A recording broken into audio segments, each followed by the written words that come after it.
हाँ अभी चला। रेडी। नमस्कार, प्रभात खबर में आपका स्वागत है। इस वक्त मैं आपके साथ हूँ पवन। बता दूं कि आज पश्चिम बंगाल विधानसभा चुनाव के लिए दूसरे चरण का मतदान शुरू हो चुका है। मतदान सुबह 7 बजे शुरू हुआ और शाम 6:30 बजे तक वोटिंग की जाएगी।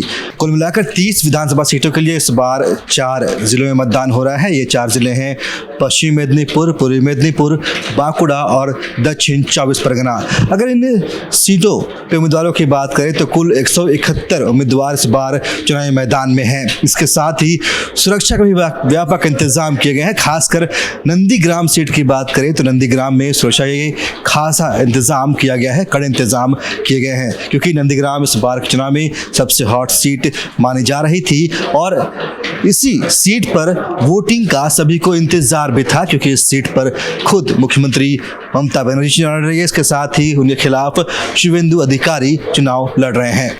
दूसरे चरण के चुनाव में कुल 10,620 मतदान केंद्र बनाए गए हैं। सुरक्षा के लिए सीएपीएफ की 697 कंपनियां तैनात की गई हैं और इसमें उम्मीदवारों की कुल संख्या 171 है और इनकी किस्मत के भाग का फैसला आज 75,94,549 मतदाता करेंगे। इन 30 विधानसभा क्षेत्रों में कुल मतदाताओं की संख्या 75,94,549 है। अगर जिलावार विधानसभा सीटों की बात करें तो पूर्वी मेदिनीपुर में कुल 9 विधानसभा सीटें हैं। इनमें तमलुक, पांशकुड़ा पूर्व, पांशकुड़ा पश्चिम, मोयना, नंदकुमार, महिषादल, हल्दिया, नंदीग्राम और चांदीपुर हैं। पश्चिमी मेदिनीपुर में 9 सीटें हैं। खड़गपुर, सदर, नारायणगढ़, सबंग, पिंगला, डेबरा, दासपुर, घटाल, चंद्रकोना और केशपुर। इसके अलावा बांकुड़ा की 8 विधानसभा सीटों पर भी आज मतदान हो रहा है, वोटिंग हो रही है। इनमें तालडांगरा, बांकुड़ा, बरजोड़ा, ओंदा, बिष्णुपुर, कुतुलपुर, इंदास और सोनामुखी शामिल है। बता दें कि बांकुड़ा के और 4 विधानसभा सीटों के लिए पहले फेज में ही वोटिंग हो चुकी है। दक्षिण 24 परगना की भी 4 सीटों पर आज वोटिंग जारी है। गोसाबा, पाथर प्रतिमा, काकद्वीप और सागर, इन 4 सीटों पर आज वोटिंग जारी है। और इस वक्त हमारे साथ हमारे वरिष्ठ सहयोगी मिथिलेश झा मौजूद हैं। इनसे जानना चाहेंगे आखिर नंदीग्राम सीट, चाहे वो ममता बनर्जी हो या फिर शुवेंदु अधिकारी हो, टीएमसी या बीजेपी, दोनों ही के लिए इतनी महत्वपूर्ण क्यों है? आप वहाँ जाकर भी आए हैं। ये दोनों के लिए ही महत्वपूर्ण नहीं है पवन, ये तीनों के लिए महत्वपूर्ण है। सीपीएम के लिए भी उतना ही महत्वपूर्ण है, क्योंकि सीपीएम का नंदीग्राम का भी गढ़ हुआ करता था, मेदिनीपुर उनका गढ़ हुआ करता था और बाकी आप ये कहें कि जंगल महल ही उनका पूरा गढ़ हुआ करता था सीपीएम का। और जब जंगल महल उनके हाथ से निकला तो बंगाल में जो 34 साल पुरानी सरकार थी सीपीएम की, वो उनके हाथ से निकल गई। और आप बात करें हम लोग नंदीग्राम महत्वपूर्ण क्यों है बीजेपी के लिए, क्यों महत्वपूर्ण है ममता के लिए और क्यों महत्वपूर्ण है बीजेपी और टीएमसी के लिए, तो ये समझिए कि नंदीग्राम जो है ममता बनर्जी के लिए सबसे बड़े एनर्जी का काम किया था, कैटलिस्ट का काम किया था। अगर नंदीग्राम का वो आंदोलन न हुआ होता, सिंगूर का जो आंदोलन था वो न हुआ होता, तो शायद ममता बनर्जी कभी भी सत्ता में नहीं आ पाती। वो लड़ाकू नेता रही हैं, शुरू से लड़ती रही हैं और सीपीएम के खिलाफ बंगाल में अगर किसी एक नेता ने सबसे बड़ी लड़ाई लड़ी तो उस नेता का नाम ममता बनर्जी था और नंदीग्राम को उन्होंने धार दिया।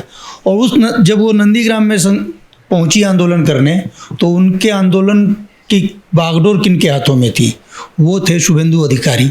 उस समय बड़े युवा नेता थे और पूरी ताकत के साथ उन्होंने एकजुट किया लोगों को, किसानों को, और आंदोलन को धार दी।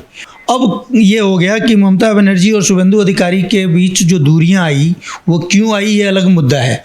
लेकिन सबसे बड़ा कारण है कि जब दोनों अलग हुए तो ये किसी ने नहीं सोचा था कि नंदीग्राम में ममता बनर्जी नंदीग्राम से चुनाव लड़ने आ जाएंगी और बीजेपी उसी नंदीग्राम में शुवेंदु अधिकारी को उतार देंगे। यानी एक समय जिसके लीडरशिप में शुवेंदु अधिकारी काम कर रहे थे उसको उन्होंने चुनौती दी है ममता बनर्जी को। तो इसलिए दोनों के लिए बहुत ही, ये आप समझिए कि नंदीग्राम न होता तो ममता मुख्यमंत्री न होती और नंदीग्राम में अगर काम नहीं किया होता तो शुभेंदु अधिकारी भी शायद इतने बड़े कद के नेता नहीं बने होते। तो इसलिए दोनों के लिए प्रतिष्ठा का प्रश्न है। शुभेंदु अधिकारी ये मानते हैं कि चूंकि वो मेदिनीपुर के हैं तो वो उनकी कर्म भूमि है, जन्मभूमि है और वहाँ के लोगों से उनका जुड़ाव है। ममता बनर्जी यहाँ भीतरी और बाहरी का कार्ड खेल रही हैं, वही कार्ड उनको नंदीग्राम में भारी पड़ गया, क्योंकि वहाँ के एक नेता ने कहा कि मैं तो भूमिपुत्र हूँ, आप बाहर से आके चुनाव लड़ रही हैं। तो इसलिए दोनों के लिए अति महत्वपूर्ण है, बहुत महत्वपूर्ण है ये देखना है कि ममता अगर जीत जाती हैं तो ये सरकार की प्रतिष्ठा बच जाएगी, और अगर शुभेंदु अधिकारी जीत जाते हैं तो ममता बनर्जी की भी साख डूब जाएगी और टीएमसी की भी साख जो है अभी आप कहिए कि प्रश्न चिन्ह लगा हुआ है। ये 2 मई को फैसला होगा कि आखिर होना क्या है। जी हाँ, कुल मिलाकर कहें तो नंदीग्राम वो सीट है जहां पर ममता भी खुद को साबित करने में लगी है कि मैं नंदीग्राम की हूँ। शुभेंदु अधिकारी वहाँ साबित करने जुटे हैं कि मैं जो हूँ नंदीग्राम मेरा है और मैं इसके लिए हूँ। दोनों की ही लड़ाई है और यह बेहद ही अहम है। तो आज दूसरे फेज की वोटिंग अब शुरू हो चुकी है। सुबह 7 बजे से ही वोटिंग शुरू हो चुकी है। कई जगहों पर मतदाता अपने मतदान केंद्र पर जाकर वोट भी कर रहे हैं। आज दिन भर आपको हम सभी पोलिंग बूथ से हर समय के अपडेट्स देते रहेंगे। तब तक के लिए बने रहिए हमारे साथ। नमस्कार। प्रभातखबर.com, विश्वास वही, रफ्तार नहीं।